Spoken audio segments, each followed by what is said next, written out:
Sabahınız xeyir olsun dostlar. Hər şeydən öndə sağlamlığımız deyənir. Ondan vacib heç nə yoxdur həyatda. Tibb müəssisələrində göndəriş olmadan stasionar xidmətlərdən yararlanmaq imkanı, xidmətlər zərfinin yenilənməsi və dərman təminatı haqqında bizim qonağımız indi danışacaq. İcbari Tibbi Sığorta üzrə Dövlət Agentliyinin Marketinq və İctimaiyyətlə Əlaqələr Departamentinin rəhbəri Aynurə xanım Əhmədova bizlə bərabərdir. Sabahınız xeyir, xoş gəldiniz. Xoş gəldiniz, Aynurə xanım. Təşəkkür edirəm. Necəsiz? Təşəkkür edirəm, yaxşı. Həmişə yaxşı olur. Aynurə xanım, gəlin söhbətə öncə ondan başlayaq ki, icbari tibbi sığortadan yararlanmaq üçün qaydalarda hər hansı bir dəyişikliyi varmı, yoxsa istifadə imkanları həmişə olduğu kimi qalırmı? Demək olar ki, həmişə olduğu kimi qalıbdır. Bütün ölkə vətəndaşları icbari tibbi sığortadan şəxsiyyət vəsiqələrini tibb müəssisələrində təqdim etməklə istifadə edə bilərlər. Sadəcə kiçik bir dəyişiklik olmuşdur. Bildiyiniz kimi, özəl tibb müəssisələrində tibbi xidmətdən istifadə etmək üçün, planlı şəkildə istifadə etmək üçün göndəriş vərəqəsinə ehtiyac gərək idi. Təcili və təxirə salınmaz hallarda isə vətəndaş birbaşa da müraciət edə bilərdi. İndi özəl deməyək, amma təsərrüfat hesablı 3 tibb müəssisəsi Azərbaycan Tibb Universitetinin tədris terapevtik, o cümlədən cərrahiyyə klinikalarından, o cümlədən Bakı Sağlamlıq Mərkəzinin göstərdiyi stasionar tibbi xidmətlərdən də birbaşa istifadə etmək mümkündür. Yəni göndəriş olmadan da? Göndəriş olmadan. Tutalım, şəxsə bir əməliyyat təyin olunub, bu planlı əməliyyatdır. O, əlindəki bütün tibbi sənədlərini, bu diaqnoz, hansı əməliyyat olmadı və s. sənədlərini bu qeyd etdiyim 3 tibb müəssisəsindən birinə təqdim etməkdir. Bir daha onları xatırlada bilərik, zəhmət olmasa. Azərbaycan Tibb Universitetinin bildiyiniz kimi 2 dənə klinikası var. Bu tədris terapevtikdir və tədris cərrahiyyədir. O, eyni zamanda Bakı Sağlamlıq Mərkəzidir. Bu qaydanı dəyişməkdə məqsəd ondan ibarət idi ki, bildiyiniz kimi orada xeyli sayda Azərbaycan Tibb Universitetinin tələbələri təhsil alırlar. İcbari tibbi sığorta sistemi olan yerlərdə isə həddindən artıq çox xəstə axını olur. Həmin tələbələrin praktikasını genişləndirməyə, təcrübədə bu xəstəliklərin müalicəsində iştirak etməyə ehtiyacı var idi. Ona görə belə bir dəyişiklik edirdi. Artıq stasionar tibbi xidmətlərinin göstərilməsində bu tibb müəssisələrinə də vətəndaşlarımız birbaşa şəxsiyyət vəsiqələrini və əlindəki tibbi sənədləri, planlı müayinələri, nəticələrini göstərib daxil ola bilər. Yəni, heç bir vacibiyyət olmamadan göndərişsiz bu tibb müəssisələrində gedib o tibbi məsələlərlə bağlı yardım alır. Stasionar tibbi xidmət dedikdə, yəni xəstəxanada hər hansı bir xəstəliyin müalicəsi müddətində, hansı ki, həkim göstərişinə əsasən müalicə məhz tibb müəssisəsi şəraitində aparılmalıdır. Və yaxud hər hansı bir əməliyyatlar olub, əməliyyatdan sonra xəstəxanada yatışdır. Təbii ki, əməliyyat və xəstəxanada yatış da bura daxildir. Xidmətlər zərfinin yenilənməsi ilə bağlı nə deyə bilərsiniz? 2024-cü ildən xidmətlər zərfinin yenilənməsi üzərində işlər gedir. İxtisas həkimlərlə bununla bağlı görüşülüb. Məqsəd ondan ibarət idi ki, xidmətlər zərfində əhalinin ehtiyacı olan xəstəliklər daha dərindən araşdırılsın və həmin tibbi xidmətlərin də daxil olması yönündə iş gedir. 3 istiqamətdə xidmətlər zərfi dəyişilir. Biri, yeni xidmətlər daxil olunur. İkincisi, çox vacib məsələlərdən biri ondan ibarətdir ki, tibbi xidmətin dəyəri ilə tibbi sərfin dəyəri bir-birindən ayrılır. Bəzən olur ki, hər hansı bir tibbi xidmətin göstərməsində, məsələn, belə deyək, endoprotez əməliyyatı ola bilər, linzanın qoyması və s. Vətəndaş başqa bir tibbi sərflərdən götürmək istəsin, onlardan istifadə eləmək istəsin. Bu zaman agentlik tibbi sərfin qiymətini ayrıca bir kodla ödəyir və tibbi xidmətin dəyərini bir ayrı kodla. Bir də mövcud tibbi xidmətlərimiz var idi ki, onları daha da adlarını təsvirli, izahlı yazılır ki, hər hansı bəzən... Tibbi terminlər bəzən doğrudan anlaşılmır. Çünki bəzən görürük ki, heyətdə hər hansı bir tibbi xidmət əslində zərfdə var, amma bilmirlər ki, zərfdə var və bununla bağlı ödənişli xidmətlər göstərirlər. Bu təsvir daha geniş şəkildə verilir, daha aydın şəkildə verilir ki, hər hansı bir sual olmasın. Aydındır. Bir də icbari tibbi sığorta hesabına təminata alınan dərmanlar barədə də istəyirik ki, məlumat verəsiniz. Çünki bu da yəqin ki, tamaşaçı üçün maraqlı olan məqamlardan biri ola bilər. Doğrudur. Çünki biz əhali arasında məmnuniyyət və məmnunluq sorğusu keçirəndə soruşdu, 59% çıxdı məmnunluğun səviyyəsi və orada ən önəmli səbəblərdən biri ondan ibarət idi ki, biz rəyi soruşulanlar bildirmişdi, biz istəyərdik ki, dərmanlar da verilsin. Müalicə prosesi bütünlüklə sığorta tərəfindən qarşılanır, əməliyyat lazımsa qarşılanır, amma evdə bu müalicəni aparmaq üçün dərmanlara ehtiyacımız var. Ona görə də agentlik bu ilin ikinci yarısından başlayaraq ürək damar sistemi xəstəlikləri üzrə dərman təminatına başlayır. başlayacaqdır. Bunun üçün özəl apteklərlə müqavilə bağlanacaq. Bu ilin ikinci yarısından başlayaraq? Bəli, ikinci yarısından. Bu məqsədlə agentlik təqribən 40 milyon manata yaxın vəsait ayrılıbdır. Amma bu vaxta qədər təcrübədə olmamışdı da? Xeyr, ümumiyyətlə ilk dəfədir ki, ölkəmizdə icbari tibbi sığorta sistemi çərçivəsində ambulatorda yazılan reseptlə dərmanların verilməsi nəzərdə tutulub. Ümumiyyətlə isə vaxtı ilə hər hansı bir dövlət proqramları çərçivəsində də dərman vəsaitinin verilməsi həyata keçirilmişdir vaxtı ilə. Amma bu hansı dərman preparatlarına, hansı xəstəliklərə aiddir? Birinci ürək damar xəstəlikləridir. Çünki bildiyiniz kimi ürək damar xəstəlikləri ilk sıradadır ölüm və əlillik riskinə səbəb olanlar arasında. Növbəti illərdə həzm sistemi, tənəffüs sistemi xəstəlikləri də bu siyahıya daxil ediləcəkdir. Bəli, hər il daha xəstəlik qrupları üzrə dərmanların daxil edilməsi nəzərdə tutulub. Bunun üçün bir pozitiv siyahı olacaqdır. Pozitiv siyahıda dərmanların təsir edici maddəsinin adı və dozası olacaqdır. Apteklərdə vətəndaşa tutaq ki, özünüz də bildiyiniz kimi eyni təsir edici maddəyə aid olub, amma müxtəlif firmaların dərmanları var. Vətəndaşa bu dərmanlar təklif oluna bilər. Firmasından asılı olaraq, istehsalçı şirkətindən asılı olaraq dərmanların qiymətində təbii ki, müəyyən dəyişiklik olacaqdır. Agentlik əsas hissəni ödəyəcəkdir. Müəyyən bir faiz hissəsi isə vətəndaş tərəfindən ödəniləcəkdir. Əgər belə deyək, vətəndaşın seçdiyi dərman daha yüksək qiymət olarsa, təbii ki, o hissədə vətəndaşın ödəyəcəyi müştərək maliyyələşmə məbləği də böyüyəcək. Agentliyin ödəyəcəyi vəsait isə əsas şərti kompensasiya məbləği bu dəyişməyəcək. Bütün dərmanlar üçün eyni qalacaqdır. Tamaşaçılardan gələn suallar da var bizə, Aynura xanım, və daha çox maraqlanırlar. Dişlə bağlı problemlər icbari tibbi sığortaya daxil ola bilərmi deyə. Çünki bununla bağlı hələlik dişin çəkilməsi, dişlə bağlı prosedurların təəssüf ki, tibbi xidmətlərin heç biri daxil deyildir.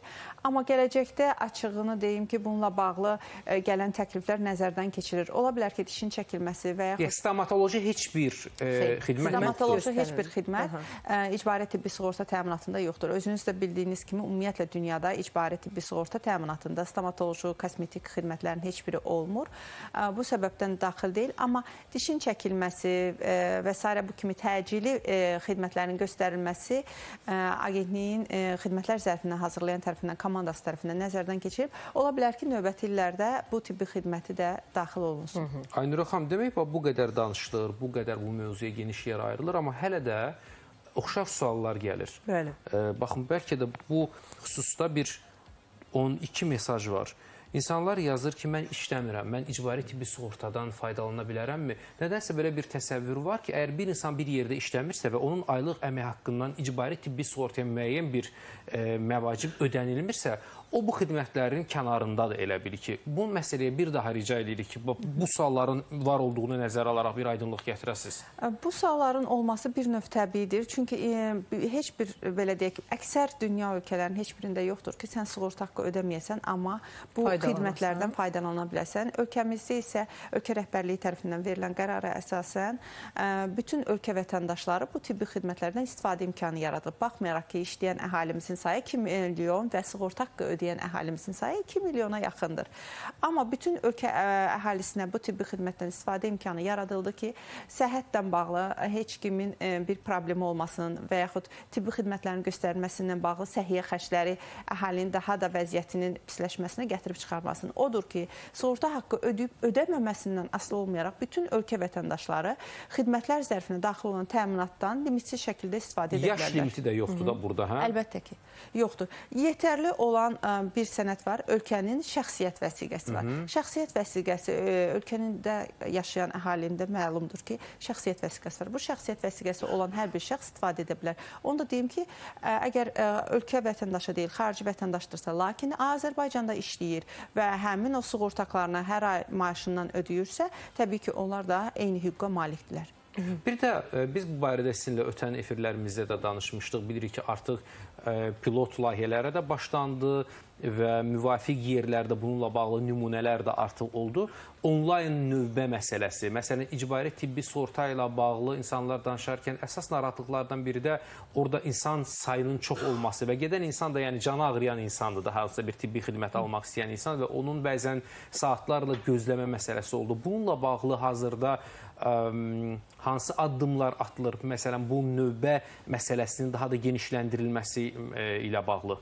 Onlayn randevu sistemin qurulması bizim ilk gündən hədəfimizdədir. Çünki bilirsiniz, sığortanın tətbiqindən sonra bütün xəstəxanalara həddindən artıq çox müraciət var və orada gələnlər onsuz da canlar ağrıyır və narahatdırlar. Heç kim də belə uzun növbələrdə gözləmək istəmir və mən sizə deyim ki, bizim araşdırmalarımız göstərdi ki, bu növbələrin olması tibbi xidmətin keyfiyyətinə həddindən artıq çox pis təsir edir. Çünki vətəndaş gəlib sonucda hər hansı bir tibbi xidməti alsa da orada keçirdiyi vaxt, növbə və bəzən bu növbənin bir gün gəlir həkimin qəbuluna artıq 30 nəfərdən çox var. Bir həkim gün ərzində 30-dan çox adama necə baxa bilər? Yəni bütün bunlar, yekunda o tibbi xidməti alsa da orada gözlədiyi o çətinliyi əsas götürərək məmnun ayrılmır. Onun üçün bizim üçün çox vacibdir ki, onlayn növbə sistemi qurulsun. Bu hazırda təbib tərəfindən aparılan bir işdir və məndə olan məlumata görə yeni klinikada onlayn növbə sistemi artıq işləyir. Digər müəssisələr də bunun keçirilməsi üzərində iş gedir. Bu ilk baxışdan göründüyü kimi bir asan bir sistem deyil də.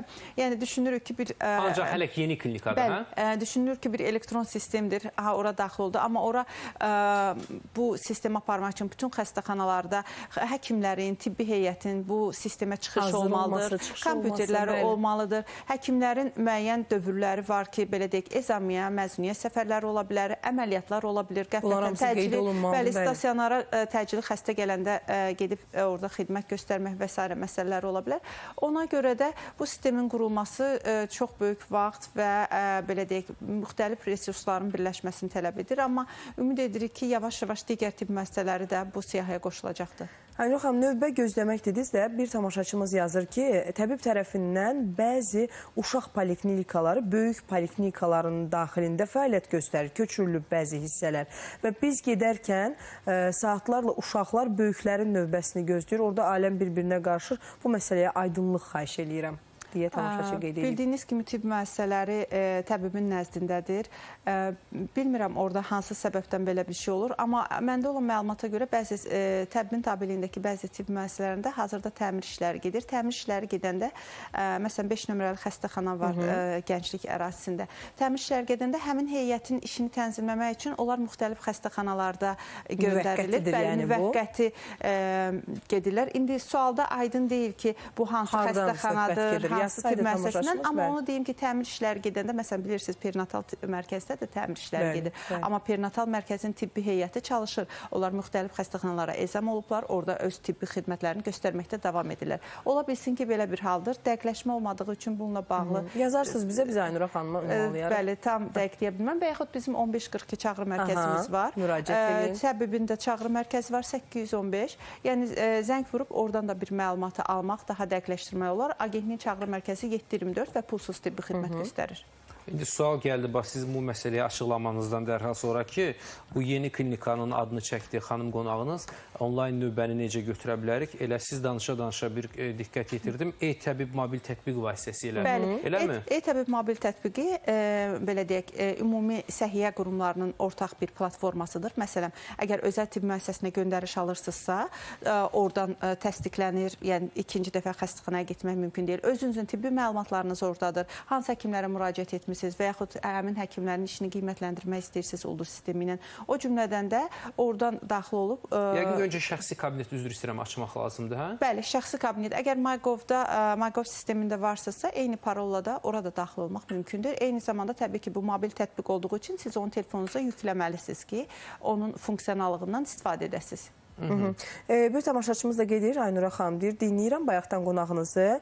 O bildirdi ki, artıq gözləmələr, göndərişlərlə bağlı bildirdiyiniz məlumatı deyir. Deyir, o zaman biz istədiyimiz həkimi seçmək imkanımız varmı? Çünki bəzən deyir, biz arzuladığımız həkimə gedə bilmirdik. Yəni, yönləndirilən həkimə gedə bilmirdik. Göndəriş sistemi belədir ki, ümumiyyətlə, siz hansı xəstəxananı seçdiyinizi biz görürük.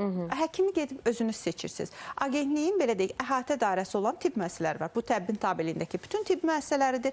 Səhiyyə Nazirinin tabeliyindəki 8 Elmi Tədqiqat İnstitutudur. Eyni zamanda bayaq adlarını çəkdiyim Tibb Universitetinin 3 xəstəxanasıdır. Yəni, onların çərçivəsində heç bir problemsiz seçə bilərsiniz. Bu sizin haqqınızdır. Bundan başqa agentliyin müqavilə bağladığı tibb müəssisələr var ki, hansı tibbi xidmətlər ki, göstərilə bilmir dövlət xəstəxanalarında. Bunun üçün sizə göndəriş vərəqəsi verilir. Bu zamanda biz heç görmürük ki, xəstə, orada bir bənd yoxdur ki, xəstə hansı həkimi seçir.